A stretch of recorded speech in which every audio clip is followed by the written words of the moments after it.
Biblias a Primera de Corintios capítulo 15. Vamos a comenzar en el versículo 20, vamos a hacer un poco de repaso de lo que vimos la semana pasada para recordarnos lo que nos dice la palabra de Dios. Está hablando acerca de la resurrección. Vimos primeramente que Jesús es las primicias de la resurrección. ¿Cuándo recuerdan lo que son primicias? Son los primeros frutos de la cosecha. Es la promesa de que viene más.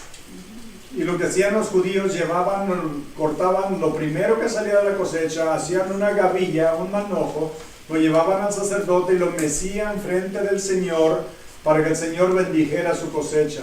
Y era la promesa que Dios les iba a dar más. Y lo que nos dice la palabra de Dios, Jesús es las primicias, la promesa de que vienen más resurrecciones, que somos nosotros al morir, y todos los cristianos que hayan muerto y los del Antiguo Testamento que hayan muerto creyendo en Dios. Y Dios les tomaba a crédito lo que Cristo iba a hacer después, de que Cristo en el futuro iba a morir en la cruz para pagar por sus pecados. Es lo que nos dice la palabra de Dios. Entonces, comencemos en el versículo 20. Dice: mas ahora Cristo ha resucitado de los muertos, primicias de los que durmieron es hecho.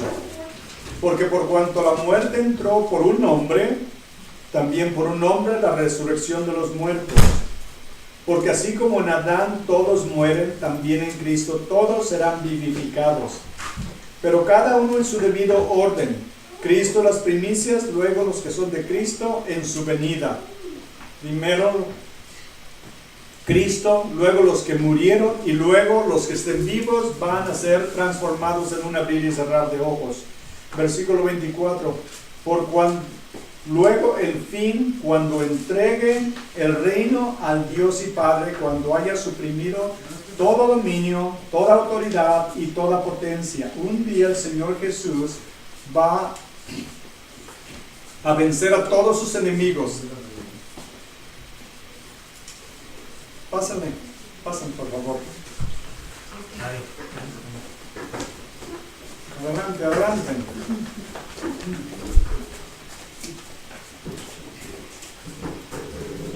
Vemos que Cristo es las primicias de la resurrección, el primero de la resurrección. Después los que hayan muerto y luego los que estén vivos van a ser transformados en un abrir y cerrar de ojos, lo que le llamamos el rapto de la iglesia.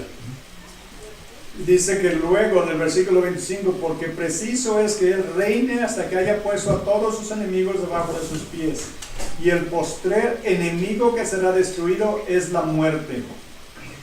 Porque todas las cosas las sujetó debajo de sus pies. Y cuando dice que todas las cosas han sido sujetadas a Él, claramente se exceptúa que aquel que sujetó a Él todas las cosas.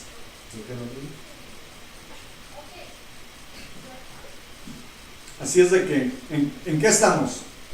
¿Están conmigo? Sí, amén. ¿O están distraídos? No. ¿Sí? Ok, pongan atención, échenme ojo. Estamos así, échenme ojo y pele oreja. O pele ojo y ponga y pare oreja, ¿ok? Ok, ya nos entendimos, ¿verdad? Amén. Todo lo que está hablando de que todo va a ser sujeto a Cristo, todo, absolutamente, todo reino, todo poder, toda majestad, toda la creación, todo va a estar bajo el poder del Señor Jesucristo. Y al final de los tiempos, el Señor Jesucristo mismo se va a sujetar al Padre para que Dios sea el Rey sobre todas las cosas, porque en todo debe de haber orden. La Biblia nos dijo en Corintios que Dios es un Dios de orden.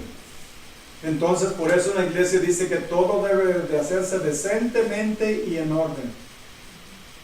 Como es Dios de orden, todo se va a ordenar perfectamente.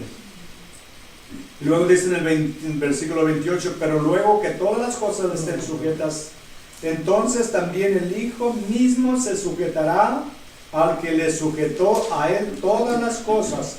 Miren, para que Dios sea todo en todos. Siempre debe de haber una cabeza en una organización, ¿verdad? En la escuela, en el salón, ¿quién debe de ser la cabeza? El maestro o la maestra, ¿verdad? En un gobierno, En un país, ¿quién debe de ser la cabeza? El presidente, ¿verdad? En una casa, ¿quién debe de ser la cabeza? ¿Quién dijo la mujer? No, no es así. ¿Ok? El marido debe de ser la cabeza en su hogar. Y la mujer se sujeta a la autoridad del marido, y el marido nunca debe de abusar de la autoridad que tiene, ¿verdad? Porque dice que como Cristo amó la iglesia y se entregó por ella, así el hombre debe de amar a su esposa. Si el esposo ama a su esposa como Cristo amó la iglesia y se entregó por ella, ella no va a tener ningún problema en sujetarse a su marido. Así debe de ser. Y por eso hay un orden en que aún Cristo se va a sujetar a la autoridad del Padre para que haya un orden perfecto. No quiere decir que Cristo es inferior, ni que el Espíritu Santo es inferior al Padre. Los tres son absolutamente iguales en majestad, en dignidad, en honor, en poder, en grandeza, en atributos, perfectamente, pero debe de haber un orden y Dios lo ha sido establecido. Por eso siempre decimos el Padre, el Hijo y el Espíritu Santo, porque es en el orden que se nos ha dado en la Biblia. Versículo 29, de otro modo, ¿qué harán los que se bautizan por los muertos? Y en ninguna manera los muertos resucitan. ¿Por qué pues se bautizan por los muertos? Déjenme explicar, este versículo es muy difícil, ya veo las caras confundidas. ¿Por qué se bautizan por los muertos? ¿Quiénes se bautizan por los muertos? Los mormones se bautizan por los muertos. Pero es el único versículo en toda la Biblia donde habla de esto, y nunca jamás se hace una doctrina de un solo versículo. Debe de estar apoyado en otros versículos, en otras escrituras en la Biblia, para poder ejercer o levantar una doctrina. Lo que está hablando aquí Pablo, y como les digo, está confuso, porque dice que se bautizan por los muertos. Los mormones se bautizan, por ejemplo, si yo me convierto en mormón, y ahora yo como mormón creo yo que ya soy salvo. Digo, pero mi mamá, mi papá y mis abuelos no eran mormones, van a ir al infierno, entonces ¿qué puedo hacer por ellos? Me bautizo en el nombre de ellos para que ellos se salven. Pero eso es completamente falso, porque el bautismo no salva a nadie. El bautismo no salva a nadie, porque la Biblia nos dice que no es por obras para que nadie se gloríe. En Efesios 2.8, se los leo rápidamente, lo que dice la palabra de Dios: porque por gracia sois salvos por medio de la fe, y esto no de vosotros, pues es don de Dios. Es un regalo de Dios, no es por obras. Y dice en el 9, no por obras para que nadie se gloríe. Díganme, el que murió al lado de Cristo, que le dijo al Señor Jesús, acuérdate de mí cuando vengas a tu reino. Y le dijo el Señor Jesús, hoy mismo estarás en el paraíso. ¿Se bajó de la cruz y se bautizó? No tuvo tiempo, ¿verdad? El bautismo no salva a nadie. Es porque no es por obras. El bautismo es una obra que se hace en obediencia. Una vez que ha recibido a Cristo como su Salvador, que uno ha entregado su vida al Señor, uno se bautiza para hacer una demostración pública de que ahora soy cristiano, pertenezco a Cristo, y cuando uno baja en el agua, se sumerge en el agua, significa que está muriendo a su vida pasada, a la carne, al pecado, rechazando el dominio del demonio sobre su vida, y al salir del agua es como si hubiera resucitado a una nueva vida, una nueva creación. Pero el bautismo no salva a nadie. Bautismo no salva a nadie, pero es un acto de obediencia que la Biblia recomienda. Y es bueno, si usted se ha convertido y ha venido a Cristo y no se ha bautizado, debe de hacerlo en obediencia, porque es lo que dice la Biblia, pero no para salvación, sino como una prueba de que ha sido salvo. Eso es lo que es. Entonces, cuando ellos se bautizaban, esta era una herejía, una doctrina falsa que habían aprendido de otras religiones, que se bautizaban para salvar a sus seres queridos. Completamente falso. También lo que puede ser es que los que se bautizaban era para tomar el lugar de los que habían muerto, porque en este tiempo había una gran persecución, como hay ahorita en el Medio y en el Cercano Oriente, que están matando cristianos todos los días solamente por el gran crimen de creer en Cristo. Antes era igual, ahorita está aumentando más y más la persecución.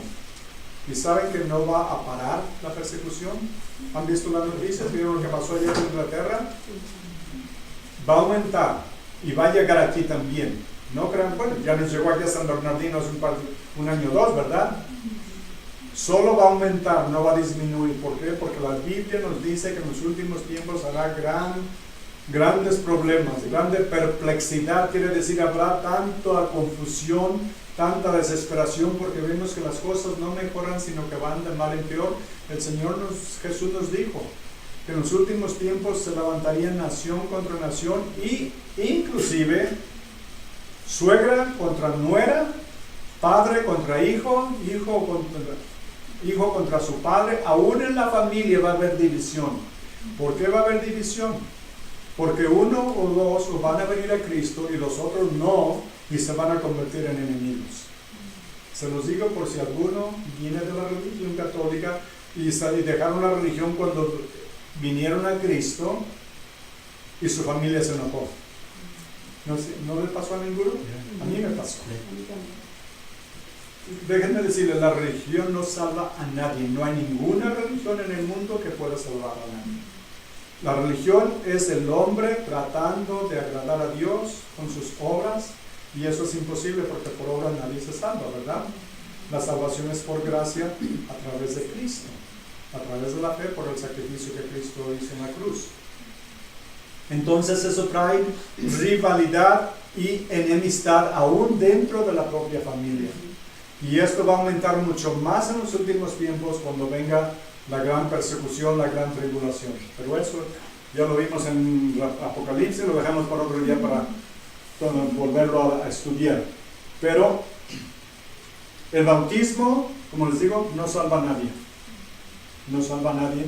Y también en Romanos 3:24 dice del Señor Jesús, el cual fue entregado por nuestras transgresiones y resucitado para nuestra justificación.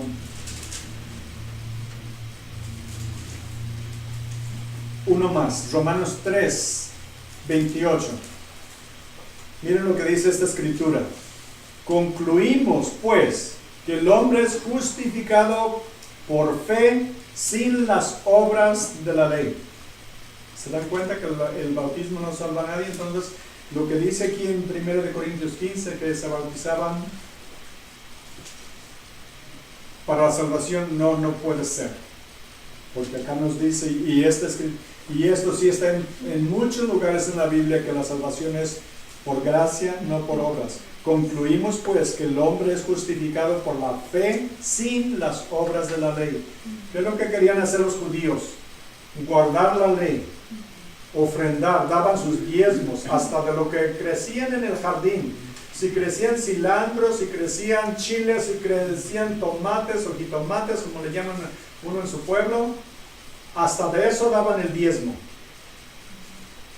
Pero estaban tratando de agradar a Dios por obras y no por la fe, no por obediencia a la palabra de Dios. Y la salvación es solamente por gracia a través de la fe, sin obras. Las obras vienen como resultado de la salvación. Como resultado de la salvación. ¿Qué quiere decir? Que cuando uno viene a Cristo, entonces sí quiere trabajar y servir en el reino de Dios. Hablaba el otro día con alguien en el trabajo, le decía yo, porque le pregunté le empecé a hablar de Cristo y me dijo que él era cristiano. Y le dije, pues el Señor Jesús dijo, por las obras los conocerán. Dije, ¿cuáles son tus obras? ¿Vas a la iglesia? No. ¿Diezmas? No. ¿Oras? No. ¿Lees tu Biblia? No. Dije, entonces, ¿cómo es que eres salvo? Dije, estás engañado. Porque las obras enseñan lo que hay en tu corazón, la decisión que hiciste en tu corazón. Y si no hay obras, te estás engañando a ti mismo. Estás más perdido que un ciego en la medianoche.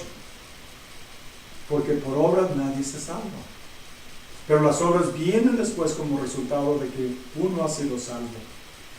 Pero bueno, vamos adelante en lo que nos dice. Entonces ya vimos que el bautismo no salva a nadie.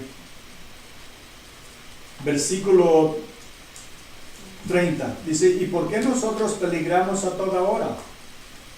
Os aseguro, hermanos, por la gloria que de vosotros tengo en nuestro Señor Jesucristo, que cada día muero.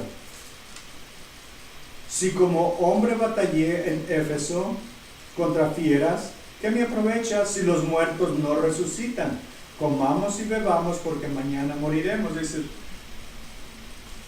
sí, porque estaban diciendo algunos, ¿verdad?, que no había resurrección. Algunos en la iglesia de Corinto no creían que había resurrección porque algunos habían muerto y no habían resucitado todavía. Entonces dice Pablo, si no resucitamos, ¿por qué he sufrido tanto? ¿Por qué he peleado hasta con animales salvajes? A Pablo lo apedrearon, lo dejaron por muerto.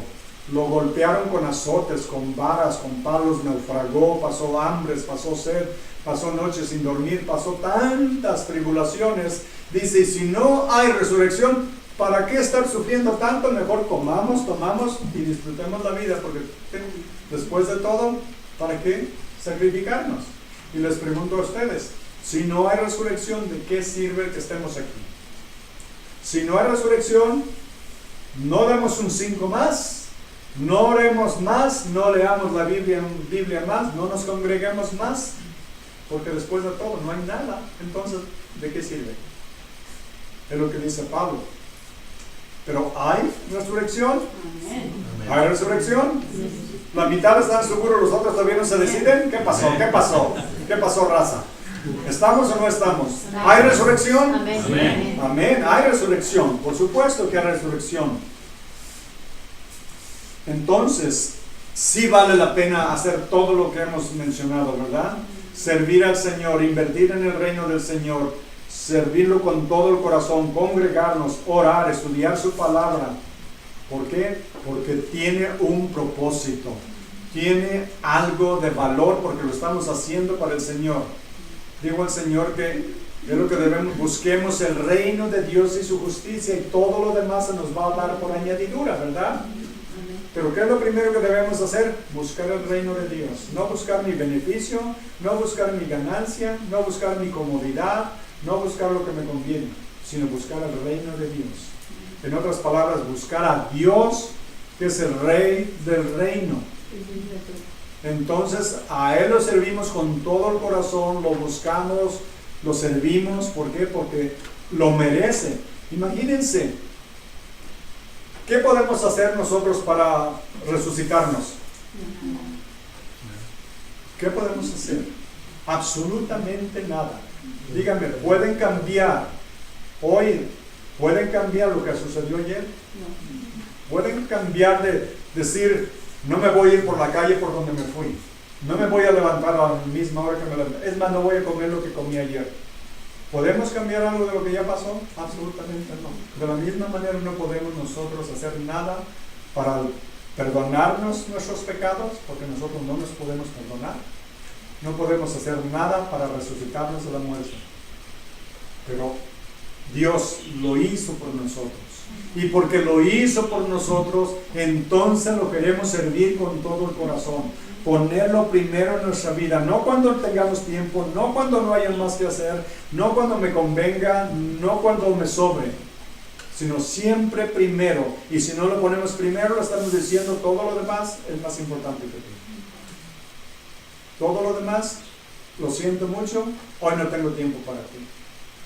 Lo siento mucho, hoy no te voy a dar porque no me ajusta. Lo siento, no, lo estamos diciendo a Dios, no vale la pena para servirte con todo mi corazón. ¿Se dan cuenta? Entonces, si es verdaderamente mi Rey, mi Señor, mi Salvador, voy a servirlo con todo mi corazón, como lo hizo Pablo. Digo, para eso sufrí tanto.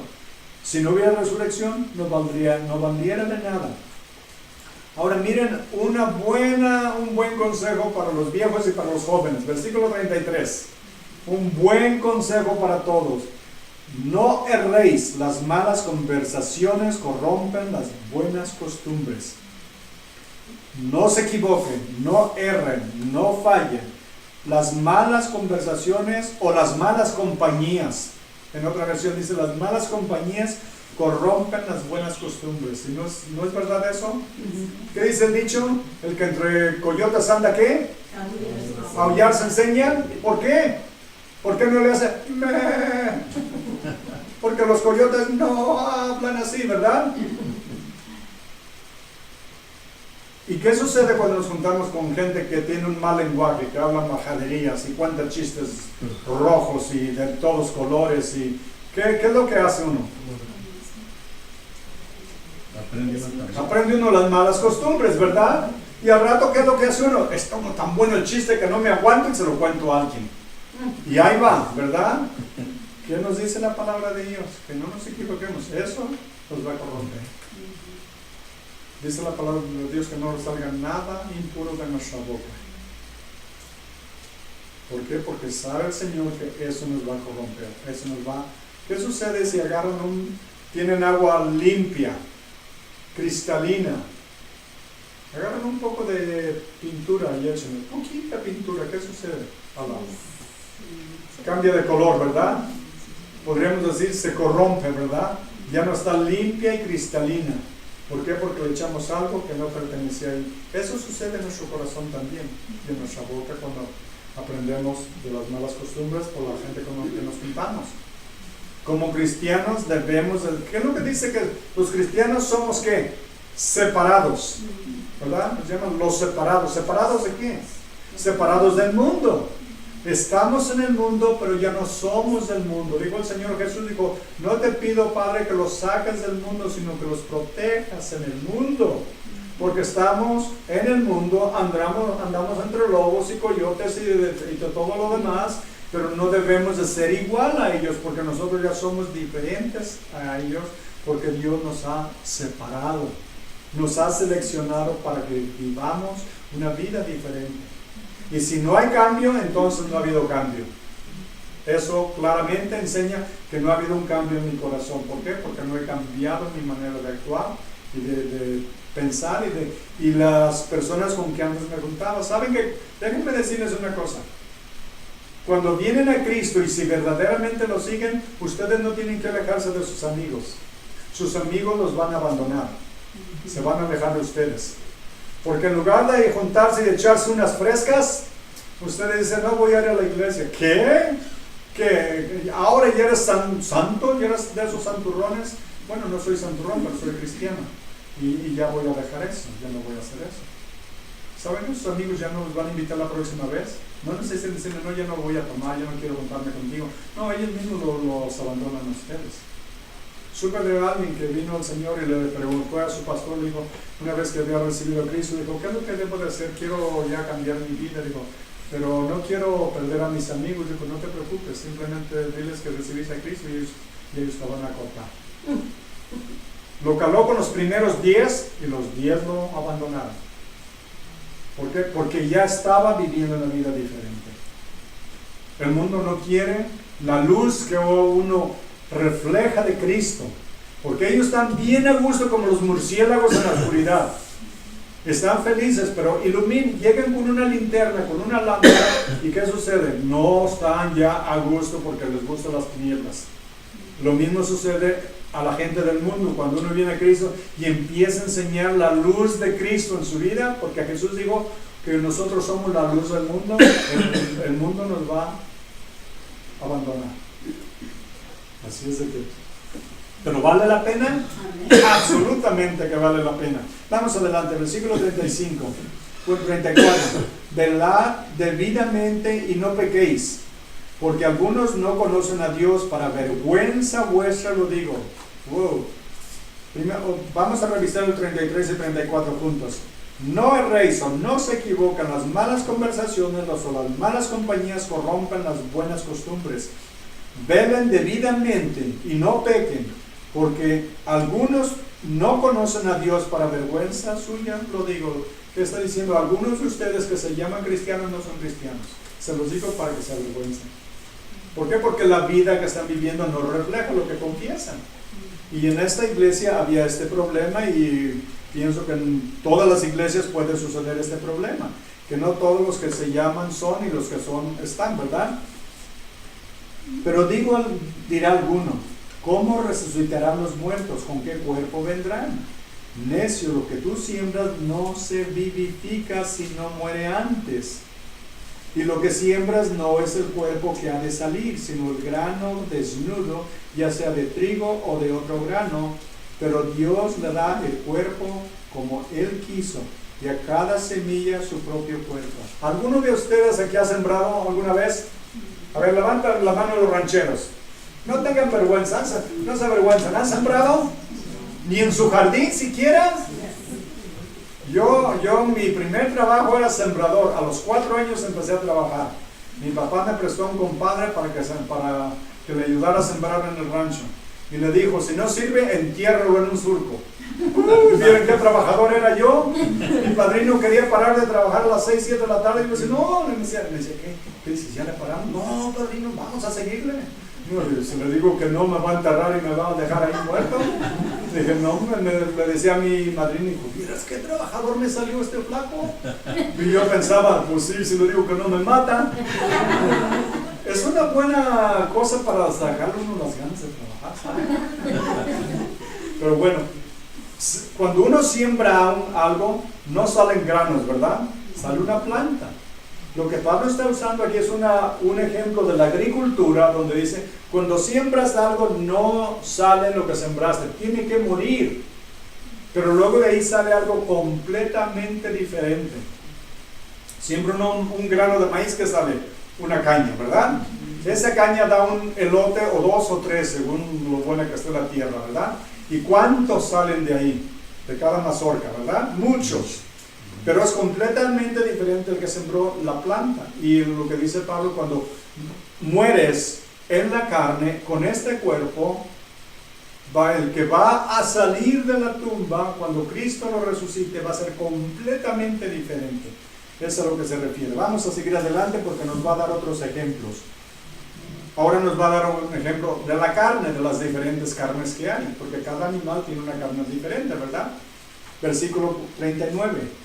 No toda carne es la misma carne, sino que una carne es la de los hombres, la otra carne la de las bestias, otra la de los peces y otra la de las aves. Cada carne es diferente, ¿verdad? Ahora nos va a dar otro ejemplo en el 40, acerca de las estrellas, de los astros. Y hay cuerpos celestiales, se refiere a las estrellas, y cuerpos terrenales, pero una es la gloria de los celestiales y la otra de las terrenales. Una es la gloria del sol, otra la gloria de la luna y otra la gloria de las estrellas, pues una estrella es diferente en otra en gloria, o podríamos decir en luz, ¿verdad? En tamaño, en luz, cada uno es diferente. 42. Así también es la resurrección de los muertos. Se siembra en corrupción, resucitará en incorrupción. Se siembra en deshonra, resucitará en gloria. Se siembra en debilidad, resucitará en poder. ¿Cuántos de ustedes se han enfermado alguna vez? ¿Alguno? ¿Todos? ¿Cuántos están enfermos? Ok, ¿cuántos piensan enfermarse? Bueno, se van a enfermar aunque no lo planeen. ¿Saben por qué? Porque estamos en cuerpos débiles, en cuerpos de polvo, cuerpos de carne, mortales. ¿Qué es lo que nos dijo aquí? Que son cuerpos débiles, que son cuerpos de corrupción. Y por eso nos enfermamos y por eso vamos a morir un día. Porque estos cuerpos no son eternos. Un día nos van a enterrar. Si no viene Cristo antes, a cada uno de nosotros nos van a enterrar. Y ese cuerpo se va a consumir y va a quedar en polvo si el Señor tarda en venir. Pero el cuerpo que el Señor resucite, como habla del grano que sale completamente diferente, va a ser completamente, increíblemente mejor. Se siembra cuerpo animal, resucitará cuerpo espiritual. Hay cuerpo animal y hay cuerpo espiritual. 45. Así también está escrito: fue hecho el primer hombre Adán, alma viviente, y el postrer Adán, espíritu vivificante. ¿Quién fue nuestro primer padre? Bueno, nuestro padre, ¿verdad? Adán, ¿verdad? Fue el primer hombre que Dios creó. Nosotros nacimos a la imagen de Adán. ¿Qué sucedió con Adán? Murió. Después de que pecó, murió. El Señor no lo hizo. El Señor sabía que iba a pecar. Pero el Señor le había dicho: el día que pecares ciertamente morirás. Murió el primero espiritualmente y eventualmente, aunque duró cientos de años, murió físicamente. ¿Y dónde estará ahorita su cuerpo?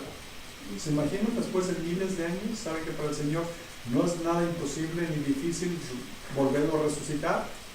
De igual manera nosotros tenemos este tipo de cuerpo, la carne, a la semejanza del cuerpo de Adán. Por eso vamos a morir. Pero dice enseguida que el último Adán, el postrer Adán, o el último Adán, está usando la comparación del primero y el último, del Señor, de Adán y del Señor Jesús. El Señor Jesús dice, el postrer Adán, espíritu vivificante o espíritu de vida, el que nos va a dar la vida eterna, el espíritu vivificante. En 1 de Juan 3, 2 al 3, se lo leo rápidamente, dice: amados, ahora somos hijos de Dios, y aún no se ha manifestado lo que hemos de ser. Escuchen, pero sabemos que cuando Él se manifieste seremos semejantes a Él, porque le veremos tal como Él es. Y todo el que tiene esta esperanza en Él se purifica a sí mismo, así como Él es puro. ¿Se dan cuenta que un día dice que seremos semejantes a Él porque le veremos tal como Él es? Déjenme aclarar una cosa, no vamos a ser divinos como Dios. Divino solo Dios, la Santa Trinidad, Padre, Hijo y Espíritu Santo, pero seremos semejantes a Cristo en el tipo de cuerpo. El tipo de cuerpo que tiene el Señor Jesús ahorita en el cielo resucitado, así vamos a tener nosotros un cuerpo resucitado como el que tiene Él ahora. No vamos a ser divinos, no vamos a ser como Él en divinidad, en santidad, en gloria, en majestad y en poder. Pero en el cuerpo que vamos a tener va a ser semejante al de Él. Eso es a lo que se refiere. Entonces, un día, ¿recuerdan cuando después de que resucitó el Señor Jesús, podía entrar y salir con las puertas cerradas, verdad? Y Él podía viajar porque en la mañana se apareció a dos de sus discípulos, caminó con los que iban a Emaús y luego al rato regresó a Jerusalén, 13 millas, en un rato las cruzó. Quiere decir que Él podía viajar a una velocidad que no tenemos idea, porque tenía un cuerpo completamente diferente al que tenía cuando fue a la cruz y diferente al cuerpo que sepultaron. Aunque era el mismo cuerpo, era completamente diferente cuando resucitó, totalmente transformado en un cuerpo espiritual. Por eso estos cuerpos Dios los va a resucitar, pero van a ser completamente diferentes a los que tenemos ahorita, como se siembra el grano y se recoge una planta. Va a ser totalmente diferente, va a ser un cuerpo perfecto para vivir en el cielo. Si fuéramos a una alberca o al mar, ¿cuántos creen que podrían aguantar debajo del agua? ¿3 minutos? ¿5 minutos? Aquí no hay nadie que aguanta 10 minutos sin respirar, ¿verdad? ¿Qué sucedería? Se ahogaba uno. ¿Qué tal si fuéramos al espacio a 16,000 pies de altura arriba? ¿Saben que allá no hay oxígeno para poder sobrevivir? Moriría uno. ¿Por qué? Porque nuestros cuerpos no están capacitados para vivir sin oxígeno o debajo del agua. De la misma manera, los cuerpos que tenemos ahorita no podrían subsistir en el cielo.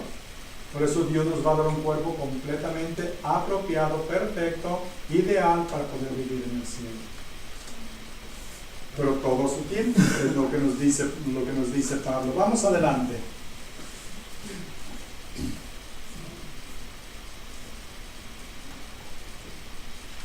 Versículo 47. El primer hombre es de la tierra, terrenal. El segundo hombre, que es el Señor, es del cielo. Cual el terrenal, también los terrenales. Y cual el celestial, también los celestiales.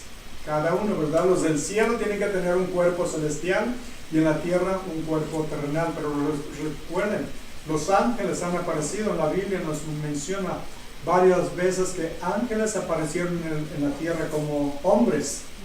Ellos sí podían vivir en la tierra como hombres, pero nosotros no podríamos vivir en el cielo. Pero una vez que tengamos los cuerpos transformados completamente, celestiales, entonces podríamos vivir en la tierra y en el cielo. ¿Por qué? Porque un día vamos a regresar con el Señor Jesús después de la gran tribulación a reinar en la tierra por 1000 años.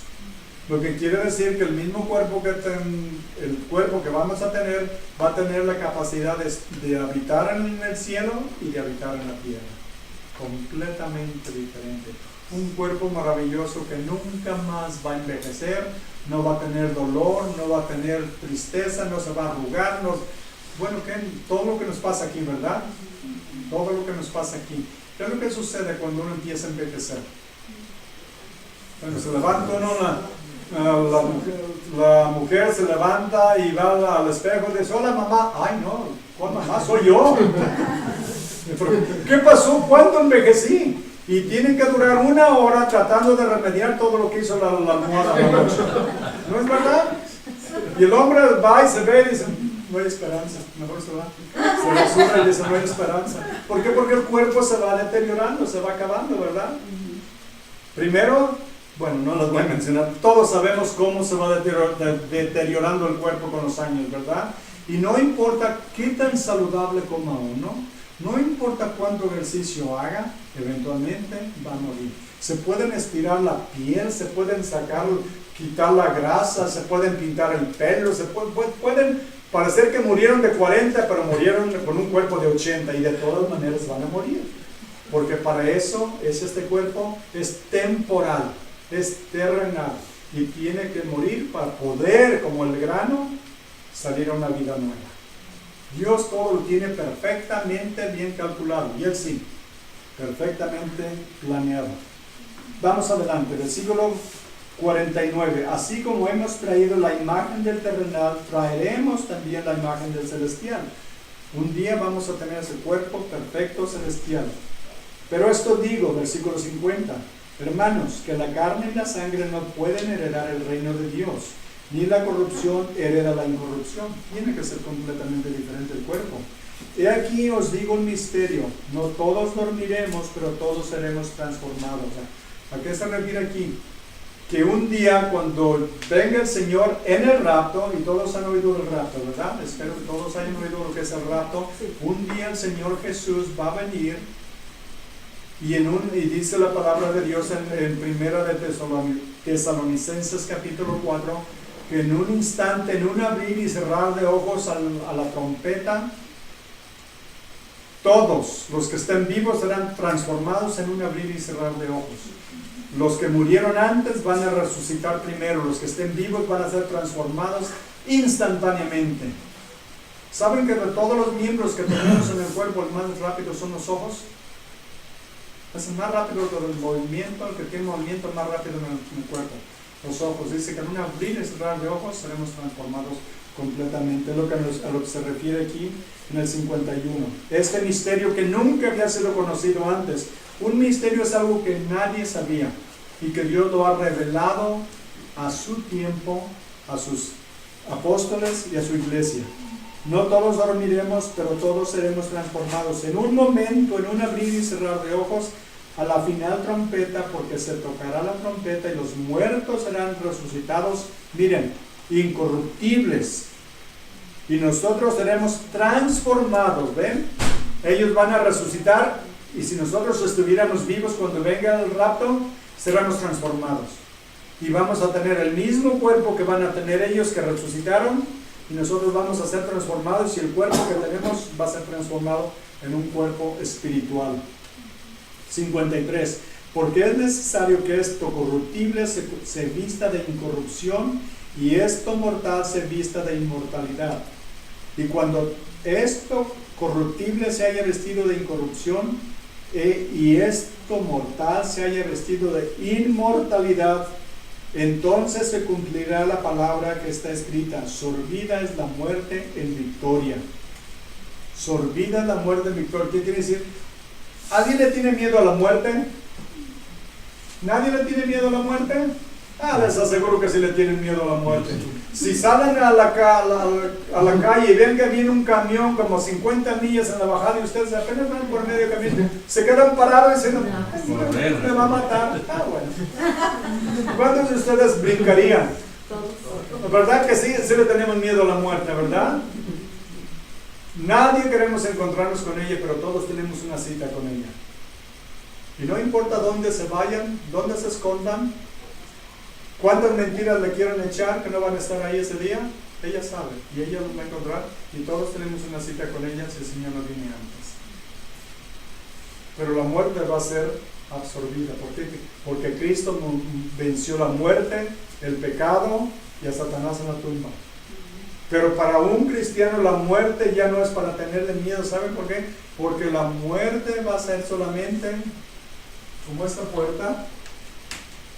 Estamos en un mundo, abre la puerta, pasamos al otro mundo, a la vida eterna, donde nunca más va a haber lloro, ni dolor, ni tristeza, ni muerte, ni separación. Para el cristiano el día de la graduación, el día de la coronación, el día que van a recibir la corona o el trofeo que nunca recibieron en este mundo, porque en este mundo no hay nada eterno. ¿Alguno de ustedes compitió alguna vez en deportes? ¿Alguien ganó algún trofeo? ¿Sí ganaron algún trofeo? ¿Cuánto les costó? Nada, lo ganaron, ¿verdad? Lo ganaron. Eso va a ser lo que aquí en este mundo no se puede tener todo. No se puede evitar la muerte, no se puede evitar la enfermedad, no se puede evitar los divorcios, las separaciones, estas cosas muchas no se pueden evitar. Un día todo esto va a ser cosa del pasado. Nunca más vamos a enfrentar lo que aquí enfrentamos en esta vida.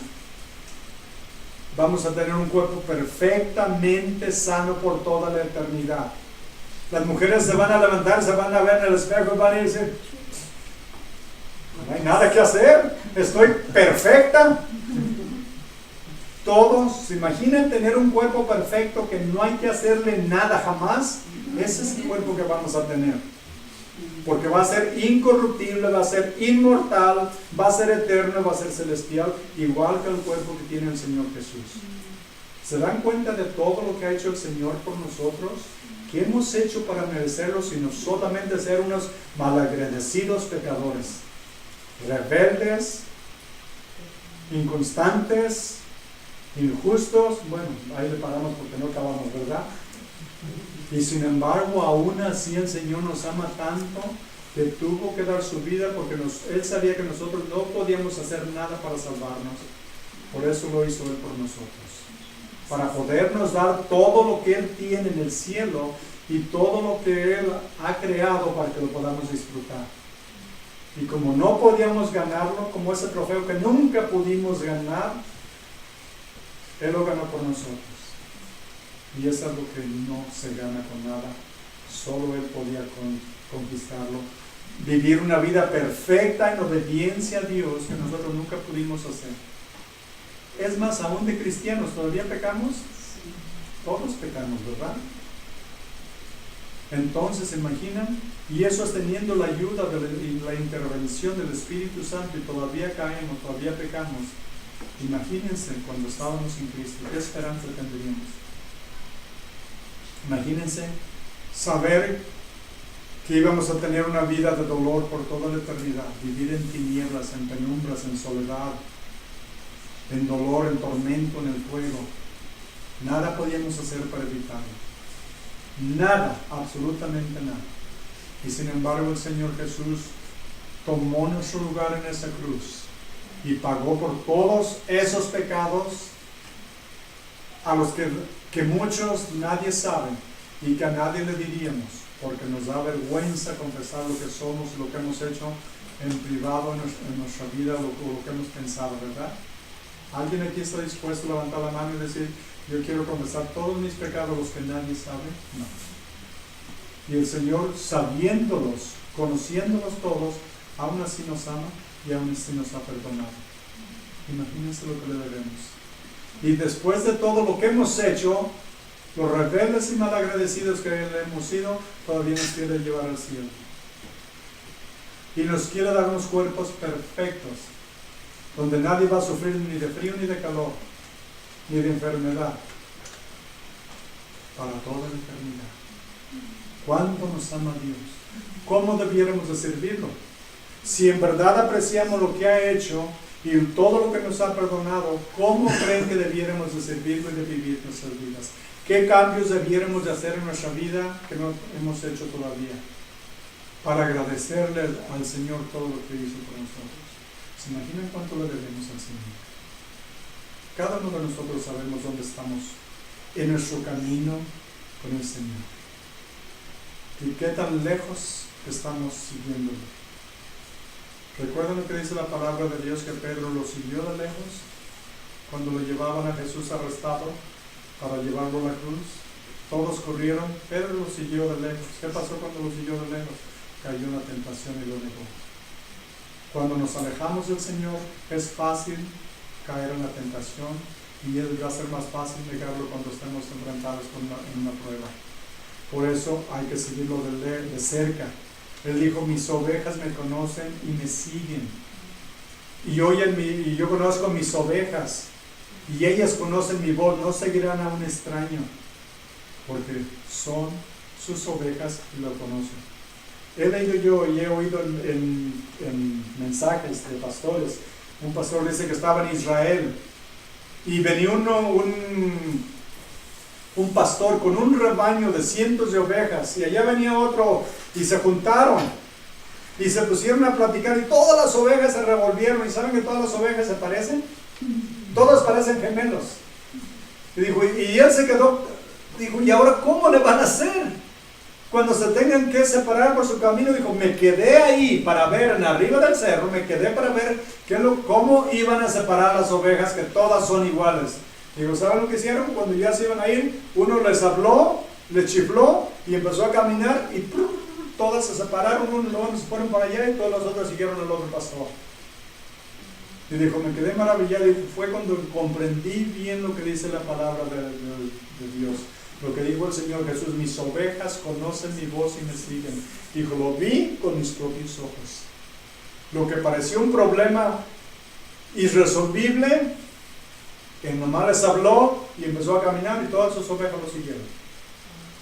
Cuando caminamos con el Señor, conocemos su voz, lo seguimos de cerca, porque si nos alejamos, ahí vienen los coyotes, ¿verdad? Los lobos, el enemigo que dice en la Biblia que el diablo anda como león rugiente buscando a quien devorar.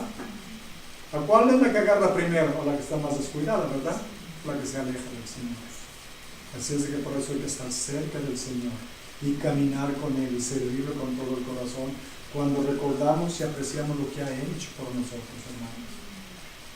No podía dar más, dio lo más valioso. Imagínense, ¿podría haberle ofrecido Dios a Satanás un ángel? ¿A Gabriel, uno de los grandes arcángeles? ¿A Miguel? ¿O decirle, te doy 1,000,000 de ángeles por la salvación de la humanidad? No ofreció a nadie más que lo más valioso que tenía, a su propio hijo. Todos ustedes, los que tienen hijos, ¿darían sus hijos? Les he preguntado antes, los vuelvo a preguntar. ¿A cuál de sus hijos quieren más? Bueno, espero que a todos los quieran igual. Pero imagínense dar a sus hijos, si tienen uno, tienen 6, dar a su hijo, a sus hijos, por los peores criminales que hay en el mundo, rebeldes, malagradecidos. Ninguno de nosotros unimos el amor para darnos. Yo tengo 2 hijas y créanme, yo primero daba mi vida que dar una de mis hijas. Pero Dios dio a su propio hijo, y el hijo voluntariamente vino a morir en la cruz por amor a nosotros. ¿Cómo debiéramos de ser agradecidos, verdad? Por todo lo que nos ama. Vamos a terminar. Dice que la sorbida es la muerte en victoria, 55. ¿Dónde está, oh muerte, tu aguijón? ¿Dónde, oh sepulcro, tu victoria? ¿Dónde está? No tiene victoria. Cristo nos derrotó, resucitando de la muerte. Cristo derrotó la tumba, resucitó, venció el pecado, venció la muerte y venció a Satanás. Dice, ya que el aguijón de la muerte es el pecado, y el poder del pecado, la ley. ¿Por qué dice la ley? ¿Saben por qué? Porque la ley nos dice lo que es pecado. La ley es como un espejo que nos refleja cómo estamos con Dios. Cuando leemos los mandamientos y dice, por ejemplo, que dice, amarás al Señor con todo tu corazón, con todas tus fuerzas, con toda tu alma, y a tu prójimo como a ti mismo. Dices tú, no, yo odio a mi prójimo, hay alguien que yo lo odio, hay alguien que no le puedo perdonar lo que me hizo. ¿Se dan cuenta? Esa es la ley que nos enseña en dónde fallamos. Y eso es el poder del pecado, es la ley que nos enseña en dónde fallamos. 57 dice, mas gracias sean dadas a Dios que nos da la victoria. ¿Se dan cuenta que no nos da la derrota? No, ya estamos derrotados cuando nacimos, ¿verdad? Ahora Él nos da la victoria por medio de nuestro Señor Jesucristo. ¿Por qué? Porque Cristo es el vencedor. Y dice la Biblia que en Cristo somos más que vencedores en Cristo que nos amó, ¿verdad? 58, así que hermanos míos amados, estad firmes y constantes creciendo en la obra del Señor siempre. ¿Por qué nos da este consejo? Hermanos míos amados, estad firmes y constantes creciendo en la obra del Señor siempre. ¿Por qué? Porque no siempre estamos haciendo lo que debiéramos de hacer, ¿verdad? Es lo que nos dice Pablo, que debemos estar firmes, no tambaleando, no titubeando, no temiendo, dice, sino constantes, creciendo en la obra del Señor, sabiendo que vuestro trabajo en el Señor no es en vano. ¿Se dan cuenta que todo lo que hacemos por el Señor no es en vano? El Señor lo ve todo. Y el Señor aprecia lo que hacemos de corazón por Él. ¿Qué nos dijo el Señor Jesús? Buscad el reino de Dios y su justicia, y todo lo demás se les dará por añadidura. ¿Qué quiere decir? Señor, no voy a ir a la iglesia porque tengo que ir a trabajar. Estoy diciendo al Señor, Señor, como no confío en ti, que vas a suplir mis necesidades, me voy a trabajar mejor, así me aseguro más, ¿verdad? Pero si le digo, Señor, dijiste que trabaje 6 días, y aquí en América ya trabajamos hasta 5 nomás, todavía les vamos ganando un día más. Digo, pero dediquemos un día al Señor. Los judíos el sábado no trabajaban ni cocinaban el día anterior, no lavaban ropa a las mujeres, no hacían nada de trabajo más que solamente estar adorando al Señor y descansando para recuperarse. Cuando hacemos eso, si servimos el reino de Dios y buscamos a Dios primero, dijo el Señor, todo lo demás se te dará por añadidura. ¿Qué quiere decir? Si tú cumples conmigo, yo cumplo contigo. Y yo me voy a asegurar que no te falte nada. ¿Por qué? Porque estás haciendo lo que te digo, estás obedeciendo mi palabra y yo te voy a bendecir. Pero cuando no confiemos en Él, entonces decimos, Señor, yo no creo que tú eres verdadero. Yo no creo que tú cumples lo que prometes. Entonces yo me voy a asegurar, voy a hacer las cosas a mi manera, y si me sobra tiempo, entonces te dedico un poco. ¿Qué te parece? ¿Creen que al Señor le agradaría eso? Le estamos diciendo al Señor que no confiamos en Él. Estamos diciendo, Señor, yo no creo que digas la verdad, por eso me voy a asegurar yo. Si confiamos en el Señor, ¿creen que el Señor puede... ¿Recuerdan lo que dijeron los judíos? ¿Puede el Señor poner una mesa en el desierto? ¿O se puede darnos de comer en el desierto si que tengamos que sembrar? Y el Señor, querían carne, trajo millones de aves para que comieran carne. Les hacía caer pan del cielo, el maná. ¿Puede Dios proveer nuestras necesidades? Claro que puede. Solamente tenemos que confiar. Y es lo que Pablo nos dice. Así es de que, hermanos, vamos a confiar en la misericordia y en la palabra de Dios. Amén. Amén. Padre bendito, te damos gracias porque tu palabra es sí y amén. Y te pedimos, Señor, que nos des fuerzas para mantenernos firmes, para no titubear, para estar conscientes, creciendo en la obra. ¿Qué quiere decir creciendo en conocerte a ti a través de tu palabra? Padre, pido que bendigas a cada familia representada aquí en este día, bendigas sus hijos, bendigas la obra de sus manos y les multiplique, Señor, tus bendiciones y que sigan creciendo